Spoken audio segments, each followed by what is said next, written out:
একদিকে এয়ারপোর্টে পৌঁছে যায় সোনাকে নিয়ে সূর্য, অন্যদিকে কবির ও শিবানীকে নিয়ে ঠিক সেই মুহূর্তে বিদেশ যাওয়ার জন্য এয়ারপোর্টে যায়। আর সেখানে গিয়ে সোনা ও সূর্যকে দেখে শিবানীর কথায় কবির সূর্যকে সব সত্য খুলে বলল। হ্যাঁ বন্ধুরা, অনুরাগের ছোঁয়ার আগামী পর্বগুলোতে আমরা এমনটাই দেখতে চলেছি।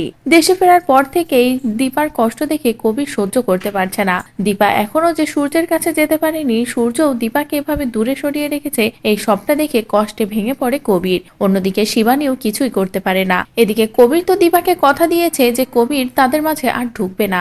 সবটা মনে করে কবির শিবানীকে বলে, আমি আর এই কষ্টটা সহ্য করতে পারছি না, তার থেকে বরং চলো আমরা আবারও দেশের বাইরে চলে যাই, সেখানেই আমরা ভালো থাকবো। অন্তত নিজের চোখে তো নিজের বোনের এত কষ্টটা দেখা লাগবে না। যেটা শুনে তো শিবানী রাজি হয়ে যায়। এদিকে সূর্য তো দীপার উপরে রাগ করে সোনাকে নিয়ে বিদেশ যাওয়ার সিদ্ধান্ত নেয়। পরিবারের সকলে আটকানোর চেষ্টা করলেও সূর্য কারণ বাধাই মানে না। সূর্য বলে, আমি আর এই দেশেই থাকবো না বলে কোনো বারণ না শুনে, এমনকি রূপার কথাও না ভেবে সূর্য চলে যায় সোনাকে নিয়ে এয়ারপোর্টে। আর সেখানে গিয়ে যখনই কবির ও কবিরের ওয়াইফকে দেখে, সূর্য পুরো চমকে যায়। সূর্য ভাবতে থাকে যে কবিরের পাশে শিবানী কেন, আর কি হচ্ছে এসব, আর এরা বাইরেই বা যাচ্ছে কেন। অন্যদিকে শিবানী তো সূর্য ও সোনাকে দেখে সবটা বুঝতে পারে যে সূর্য নিশ্চয় রাগের মাথায় আবারও দীপার মেয়েকে নিয়ে দূরে কোথাও চলে যাচ্ছে বলেই শিবানী এবং কবির সূর্যের কাছে আসে। তারপরেই দুজনে মুখ খুলে, একদিকে শিবানী অন্যদিকে কবির, দুজনে সূর্যকে সব সত্য জানিয়ে দেয় যে কবির দীপাকে ঠিক কি চোখে দেখে।